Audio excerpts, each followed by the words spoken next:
Berdasarkan penjelasan yang tadi saya sudah sampaikan di awal terkait pertemuan ke-13 pelanggaran HAM, kita dapat mengetahui pelanggaran HAM itu ada dua, berdasarkan doktrin hukum dan berdasarkan hukum itu sendiri.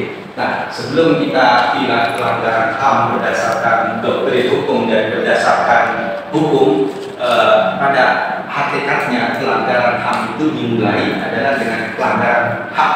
Artinya secara materi, ketika hak seseorang terganggu, ketika hak seseorang itu tercerabut, yaitu pelanggaran HAM itu sendiri secara materi terjadinya.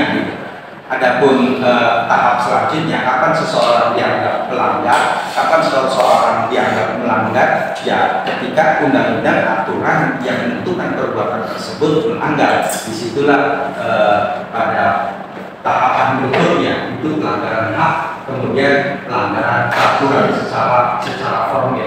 Nah, kemudian pelanggaran HAM itu ya berdasarkan doktrin, yang dimaksud doktrin itu adalah berdasarkan ajaran dari para ahli hukum.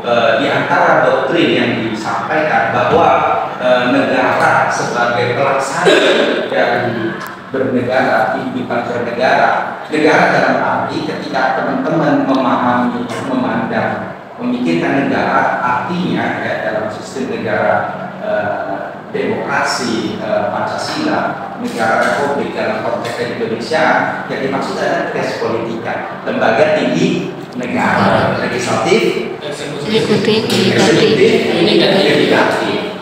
Itu tanpa perlu penjelasan. Namun ketika Anda anggap siapa pemimpin negara yang paling tertinggi, ketika Anda tidak sebut presiden, harus ada syarat presiden sebagai kepala pemerintah yang presiden sebagai kepala pemerintah eksekutif.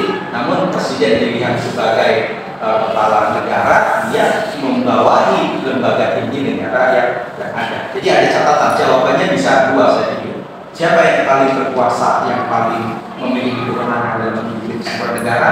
Anda bisa jawab presiden, tapi dengan catatan sebagai kepala negara, bukan sebagai kepala pemerintah semata. Namun kalau Anda ingin menjawab tanpa penjelasan lagi, Anda disebut res politika, makanya disebut dengan lembaga tinggi negara. Nah, pernyataan menyebutkan bahwa negara tidak memiliki hak dalam konteks pelanggaran. Negara hanya memiliki kewajiban. Kewajiban bagaimana? Menciptakan suasana nyaman, menciptakan suasana yang aman bagi warga negaranya. Ketika terjadi kehidupan yang disharmonisme, kehidupan yang terjadi di Pamulang seperti intoleransi, ya ada keributan, negara tidak hadir, atau yang di Papua, atau kemungkinan di Aceh, di negara di bagian-bagian wilayah lainnya, negara tidak hadir. Nah, warga negara, masyarakat seperti kita bisa mengadukan ke mahkamah internasional atau ke negara-negara yang kiranya dapat membantu. Ini cikal bakal nanti munculnya gerakan separatis, ya kan, dengan bagaimana cara membantu awalnya nasi, senjata, sampai kemudian ada transaksi dari mengancam, akan mengancam kedaulatan sebuah negara apabila negara tidak hadir dalam menangani potensi-potensi atau pelanggaran yang nyata-nyata terjadi di bagian negara kita. Bahwa berdasarkan doktrin hukum itu lebih menekankan bahwa kewajiban negara, bentuk kewajiban negara itu apa? Bagaimana tadi membuat lebih ke saya katakan bahwa tadi di awal negara itu termasuk subjek hukum, sama halnya kayak manusia. Subjek hukum itu manusia sebagai badan hukum. Nah, badan hukum itu, negara itu lebih dari badan hukum. Ya, dianggap subjek hukum. Nah, namanya subjek hukum, teman-teman, melekat padanya itu hak dan kewajiban. Setiap subjek hukum dapat dipastikan melekat padanya hak dan kewajiban.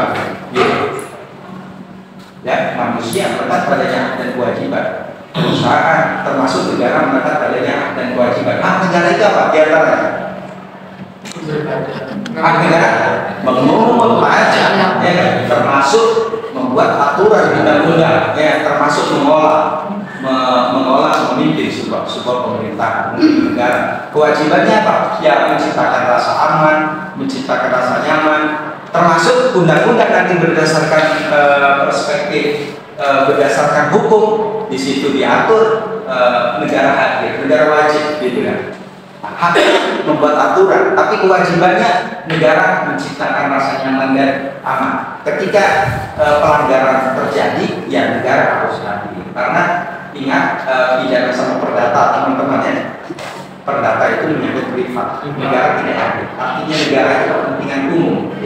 Tapi ketika privat, negara tidak hadir. Tapi menyangkut pelanggaran, menyangkut pidana, negara harus hadir. Menyangkut kepentingan umum. Nah, berdasarkan hukum pelanggaran sudah diatur jelas dalam Undang-Undang HAM pasal 30 Undang-Undang nomor 39 ya tahun 99 yang kemudian diatur secara hukum acaranya pasal Undang-Undang nomor 26 tahun 2020. Kalau ada pelanggaran menyangkut HAM kemana? Mana instansi yang memiliki kewenangan untuk memproses pengaduan? Peradilan. Komnas HAM. Nanti beracaranya itu diatur secara peradilan khusus yang diatur pada Undang-Undang nomor 26 tahun 2020. Nah, terakhir, apakah pelanggaran hukum itu termasuk pelanggaran HAM? Apakah setiap pelanggaran HAM itu masuk pelanggaran hukum? Ya, setiap pelanggaran HAM masuk ke dalam kategori kualifikasi pelanggaran hukum. Dibalik, apakah benar setiap pelanggaran hukum itu pelanggaran HAM? Kalau sama, lantas apa yang membedakannya? Gitu.